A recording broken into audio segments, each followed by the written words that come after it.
President Trump's 2018 budget is due to be released next week, and school choice is expected to be a big winner. Joining us now is Gerard Robinson, Resident Fellow in Education Policy Studies at the American Enterprise Institute. Well, Gerard, President Trump is an advocate for school choice, and his budget reportedly includes a significant increase in funding for vouchers and charter schools. What can we expect?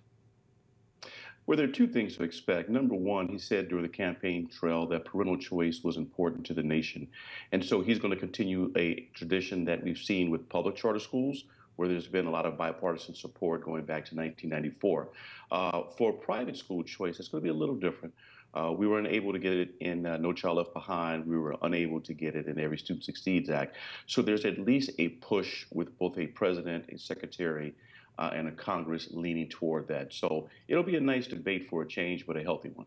Well, critics charge the most vulnerable are going to be hurt because of cuts to after-school programs, adult literacy programs. What do you think is going to happen to people who depend on those programs? Well, this is a negotiation process, and he's a first-term president working with Congress.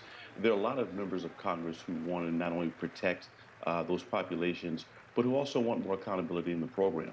And so you may see an exchange for, we'll give you money, but we also want to see more accountability. So that's just part of Capitol Hill bargaining.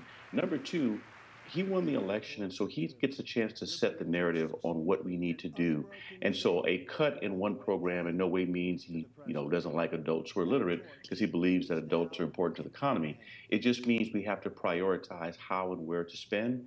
And even if there's a lack of federal money, doesn't in any way mean there's no local, state, or philanthropic money to play into this. Well, speaking of prioritizing here, a lot of people are advocates for school choice, but the question is how to sort of sell school choice. Do you think the administration is selling school choice the wrong way or the right way? Well, I think they should change the term from school choice to parental choice. That would be vitally important, because at the end of the day, we're trying to empower parents who are taxpayers, many of them, to say we would like to customize our child's education. So I'd say one, switch to parental choice. Number two, I would lead first with the investments we're going to make in traditional public schools. The majority of American students, right now 50 million, receive an education in the public school sector. For the foreseeable future, that's where the majority of our children are going to go to school. So what programs or investments do we have in this budget?